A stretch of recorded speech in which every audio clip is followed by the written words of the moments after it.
What's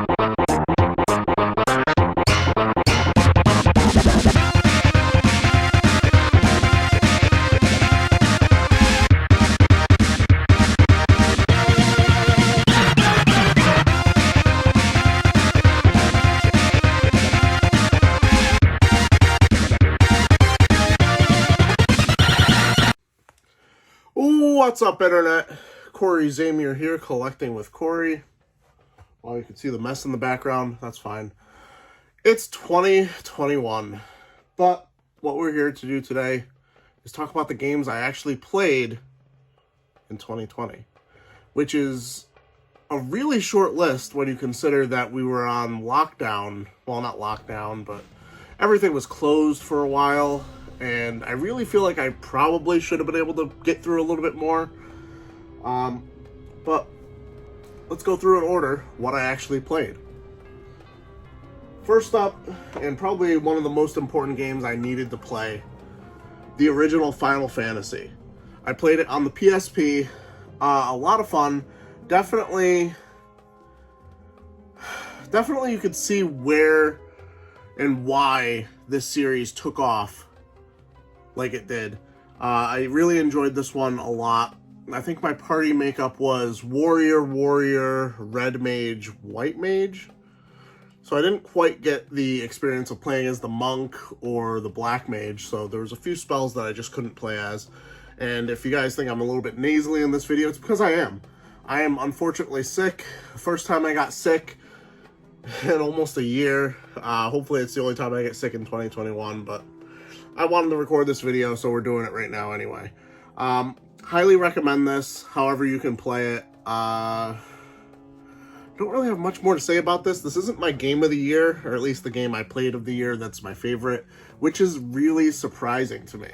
Because the game that I ended up liking the most, oddly enough, Dragon Quest. I played after that, well, I'm kind of going out of order here, but my favorite game of the year, Dragon Quest. I played it on the Switch. It's kind of the updated, I guess, from mobile version. So maybe not the best version, but the graphics looked really cool. Kind of a higher learning curve than I was expecting. A lot more grinding than I thought I would have to do. But once you kind of get the idea of, like, to be able to do this, I need to be X level. And then you just go out and get that level. It was really super simple once you knew what you were dealing with, and I actually really liked the aspect of, like, being an old RPG where it's like, all right, we need, from the ground level, you pretty much know all the ingredients you need to beat the game. You need to be able to get these 3 items to make this thing happen, to then fight the Dragon Lord, and then, you know, I don't know, I thought it was really cool in that regard, to the point where I kind of want to base a D&D campaign in the world that Dragon Quest is from. Unfortunately, I haven't tried the other Dragon Quest games. I probably should. I lost momentum on playing games after I beat this, because that was around the time that everything was opening up again. So I think I played most of the games I played and finished this year in probably like the first 5 months of the year, to be honest with you. Next game I have to talk about is, in my opinion, the only real stinker on this list, Final Fantasy II. And of course, that is not to say Final Fantasy IV. Don't get it confused. This is the Final Fantasy II that Japan had and that we didn't get until, I think we didn't get it until Final Fantasy Origins on the PS1, to be honest with you. But I played the PSP version. I played through both of the Final Fantasy games with the guide, the original Prima guide or whatever, Bradley, whoever made it back in the day. And for the first game, worked out really well. Didn't miss much. Second game, the guide will set you up to fail because of the way they designed this game. Now, I'm not against the leveling system in this. I am against that eventually you just hit this wall, and it has to do with once you get to, I think it's like,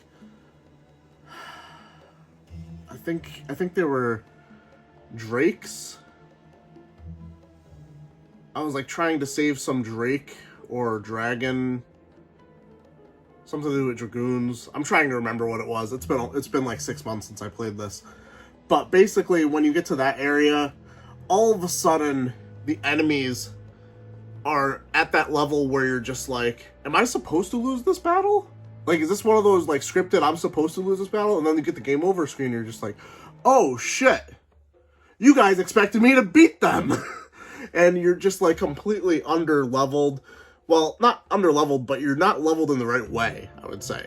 Because if you look online on how to level up in Final Fantasy II, it basically has you do this, like, almost damn near exploit to level up, where you get your HP really high using, like, some combination of, like, 2 spells that I, at this point, have not come across in the game. I don't know if that's on me, but the guide did not tell me to go get those spells. So it just ended up being, like, this thing where I ended up watching the end of this game on YouTube, and I was okay with not beating it, to be honest. The story is nothing really to brag about. You know, Final Fantasy games, like, eventually have really good stories. I believe with, you know, 4, 5, or, well, 4, 6, 7, 8, 9, you know. They didn't have it back then. The story in this, Furion, I couldn't give a shit about this character. I couldn't care about any of the characters. It was interesting that they had a few of them die. And I know that plays into, I think there's a second story in here, which is kind of interesting, but not worth my time, unfortunately. Next game I would talk about is actually a digital game, To the Moon. I'll probably have some graphic up on the screen in this general area here. Really interesting story-driven game about kind of like it's set in, I guess, the present, but it's like using futuristic technology where you work for a company that basically gives people that are on their deathbed the memories of a life that they didn't have, or like whatever they would dream, kind of thing. And in this case, you are visiting an old man who is passing away, and his dream is that he would have been able to take the love of his life to the moon with him, I guess. And it sounds really weird. It's one of those, like, you really have to see it and experience it for yourself to understand it. I would say that some of the gameplay, because you're basically doing some, like, very light puzzle elements, and you're kind of doing, like, you have to, like, do certain things to get the story to progress, but in some cases, it's not explicitly obvious what you're supposed to do. You're just kind of like dirtling around in certain areas of the game, where I think there was a few times I needed to look up online how to even progress. Like, I was like a fraction, like my character was a fraction to the left of this thing that I was clicking on, and I needed to be slightly more to the right, and it was just like, really, this could have been the end of the game for me because you guys can't program it correctly. I don't know. It was a really fun story. I'm happy I played it. It was probably $10 on the eShop, or whatever it's called on the Switch. I don't think it's the eShop anymore. And the last game I played, to be honest, I don't know if this is, like, chronologically the last game, but the last one I'd like to talk about, Kirby Star Allies. Played this alone, did not play this with a player 2 or multiple people, and it was fine. It's a Kirby game.